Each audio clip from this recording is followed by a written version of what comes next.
Martin Shkreli, the former pharmaceutical executive who became known as Pharma Bro, was sentenced to 7 years in prison for defrauding investors. Meg Tirrell is at the courthouse in Brooklyn.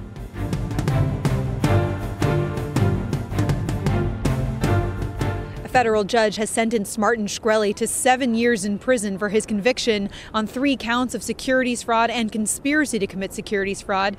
That sentence will include credit for the time he's already served in prison, about 6 months already. He'll also have to pay a $75,000 fine and be subject to 3 years of probation after his release. The judge had already ruled that he'll have to forfeit about $7.4 million in association with those crimes, which have to do with former hedge funds that he ran and illegally controlling the share prices, or attempting to, at a former biotechnology company called Retrofin that he ran. They don't have anything to do with what made Martin Shkreli famous and earned him the moniker Pharma Bro. That was when he bought the rights to an old medicine and raised the price by 5,000% overnight.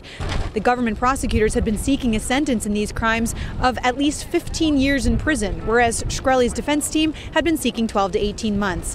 When the guidelines are 25 years and the government is demanding 15 years, one would think that a 7-year sentence is good, but I'm disappointed.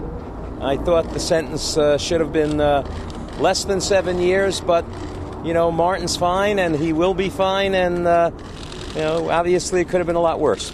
Before the sentencing, Shkreli had an opportunity to address the judge. He got emotional at times, even breaking down in tears, telling her that he had made mistakes, but saying, quote, "There's so much more I want to do, and I will do it the right way."